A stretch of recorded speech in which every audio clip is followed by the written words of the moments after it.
দেখো বন্ধুরা, বাইরে চলে এসেছে, খুব সুন্দর একটা রেসিপি তোমাদের সাথে শেয়ার করব। তো তার আগে দেখো, এখানে কুমড়ো শাক আছে। এখানে আমি কুমড়ো শাকের যে কচি পাতা হয়, এইটা আমি একটুখানি তুলে নেব। দেখো, এরকম কচি কচি পাতা তুলে নেব, তারপরে তোমাদের দেখাচ্ছি। দেখো, এরকম কচি পাতায় কিন্তু তুলে নিতে হবে। আর এইটা যেহেতু এখন জ্যৈষ্ঠ মাস চলছে, তা জ্যৈষ্ঠ মাসে তো আমরা লাউ শাক এসব খাই না, তাই হচ্ছে এটা লাউ শাক দিয়ে খুবই ভালো লাগবে। তা আমি এটা যেহেতু খাবো না লাউ শাক, তাই আমি এখানে কুমড়ো শাকটা তুলে নিচ্ছি।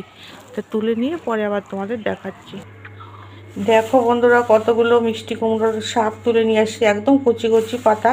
তা এইটা দেখো, মজার একটা টেস্টি একটা রান্না করব, যেটা খেতে খুবই ভালো লাগবে আর তোমাদের ভীষণ ভালো লাগবে, আর তোমাদের করার আগ্রহটা বাড়বে এই রান্নাটা দেখলে। তারপরে চলো এবার শুরু করি রান্নাটা। নমস্কার বন্ধুরা, আশা করছি তোমরা সকলে ভালো আছো। এত গরম পড়েছে, মানে পাগল হয়ে যাচ্ছি। তার মধ্যে রান্না বান্না তো করতেই হয়, খেতেই হয়, কিন্তু শরীরের কথা ভেবে, শরীরের কথা মাথায় রেখে একটুখানি সাধারণ খাওয়া দাওয়া করার চেষ্টা করছি। মশলাপাতি তেল কম দেওয়ার মতো রান্না করব আমি। আর আমার কুমড়ো গাছের শাক হয়েছে, তোমরা তো দেখলেই, আমি তুলে নিয়ে আসলাম। তা সেটা কেটে দেখো, ধুয়ে কেটে নিয়েছি এরকম ছোট ছোট করে। আর এখানে নিয়েছি কাঁচা লঙ্কা, এখানে ওই কয়েক কোয়া রসুন ছাড়িয়ে নিয়েছি, আর এখানে সামান্য পেঁয়াজ নিয়েছি, ছোট্ট একটা পেঁয়াজ নিয়েছি। তা এইগুলো প্রথমে পেস্ট করে নেব, তারপরে তোমাদের দেখাচ্ছি যে আমি কি রান্না করতে চলেছি, যে রান্নাটা খেতে ভীষণ ভীষণ ভালো লাগবে। তোমরা সচরাচর এরকম রান্না দেখোনি, আর আমি সবসময় চেষ্টা করি একটু নতুনত্ব রান্না করতে, যা দেখলে তোমাদের অনেক আগ্রহ বাড়ে, তোমাদের করতে ইচ্ছা করবে, আর যেটা পরিবারের সকলে তোমার রান্না খেয়ে খুব খুশি হবে আর তোমার প্রশংসা করবে। তা চলো যাই, আগে এগুলো বেটে নিই, তারপরে আবার আসছি।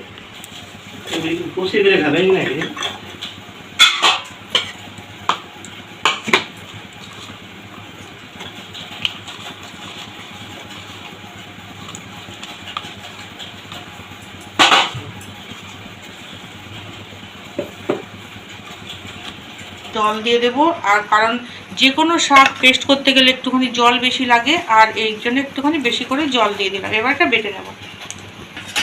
দেখো বন্ধুরা, কড়াইতে আমি সর্ষের তেল দিয়ে দিয়েছি, আর সর্ষের তেলে আমি বেশি রান্না করি, তোমরা খেয়াল করে দেখো, কারণ আমার সর্ষের তেলে রান্নাটা খেতেই বেশি ভালো লাগে। এমন করে ব্যাপার নেই, সর্ষের তেলেই করতে হবে, তোমরা যে তেল পছন্দ করো সেই তেলেই খাবে।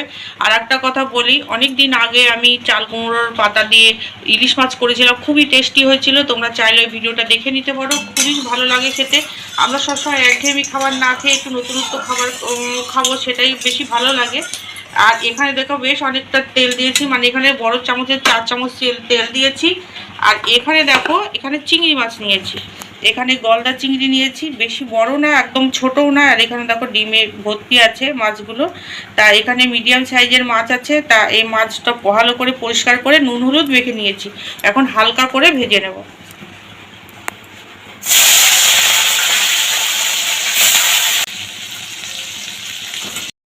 দেখো, মাছটা এপিট উপিট করে ভাজা হয়ে গেছে। বেশি মাছ ভাজতে নেই, ভাজলে মাছগুলো শক্ত হয়ে যায়।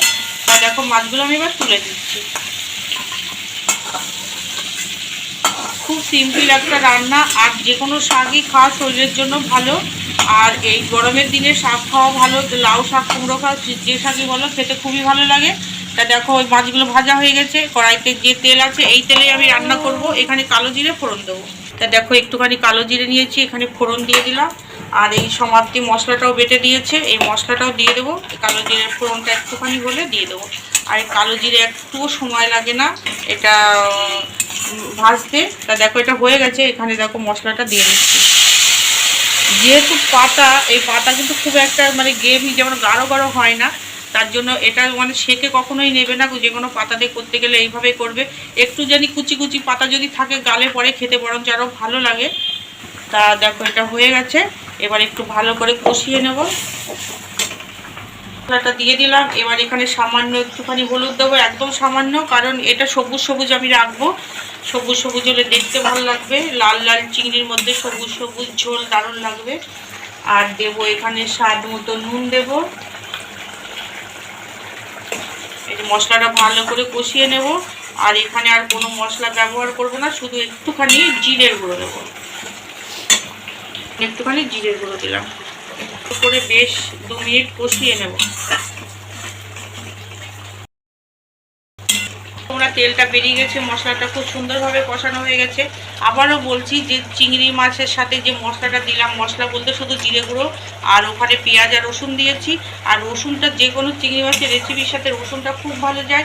এবার অনেক বন্ধুরা আছে যে তোমরা মাছ খাও কিন্তু পেঁয়াজ রসুন খাও না, তাদের জন্য বলছি যে পেঁয়াজ রসুন একদম বাদ দিয়ে দেবে, শুধু আদা আর একটুখানি জিরে দেবে, তাহলেই হয়ে যাবে। এবার আমি এখানে ভেজে রাখা মাছটা দিয়ে দেবো।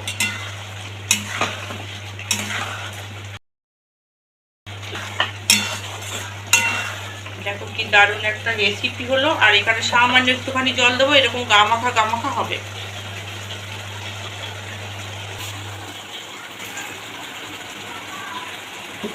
এটা না ঢেকেই রান্না করব, কারণ কি যদি ঢাকি এই সবুজ কালারটা থাকবে না, আমি সবুজ কালারটাই চাইছি, এই জন্য এটা না ঢেকে রান্নাটা করব।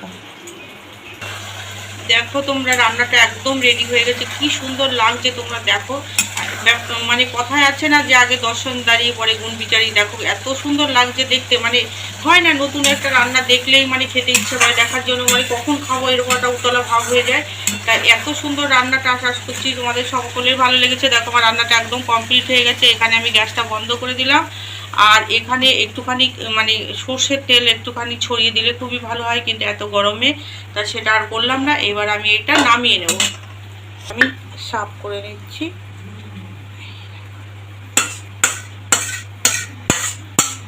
বন্ধুরা রান্নাটা আমি হয়ে গেছে, রান্নাটা ঢেলে নিয়েছি, কত সুন্দর লাগছে দেখতে। দেখো তোমরা কি সুন্দর কালারটা যে দারুণ এসছে, নয় কি বলবো। আমার তো ফোনটা অতটা ভালো না, তোমাদের তো আমি অনেকবার বলেছি যে ফোনটা আমার একদমই ভালো না, তাই তোমরা কীরকম দেখতে পাবো আমি বুঝতে পারিনি, কিন্তু আমার ভীষণ ভালো লাগছে।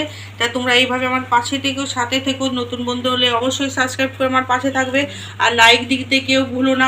আমি দেখেছি খেয়াল করে প্রত্যেকেই তোমরা এরকম বলো, আমার ভিডিও বলে না, প্রত্যেকের ভিডিও এরকম দেখি, মানে কারোর ভিডিওতে প্রচুর লাইক পড়ে, কারোর একদম পড়ে না। অথচ সবাই বলে লাইক দিয়ে দেখছি বা লাইক দিয়ে এলাম, এটা একদমই ঠিক না। কিন্তু যতগুলি কমেন্ট হয় অন্তত ততগুলি লাইক পড়া উচিত, কিন্তু সেরকম পড়ে না। যাই হোক, এতে সকলেরই কিন্তু ক্ষতি হচ্ছে। তা তোমরা এরকম করো না, আমিও করি না এরকম। তোমরা এইভাবে আমার পাশে থেকেও, সাথে থেকেও। আজকের মতো রাখছি তাহলে।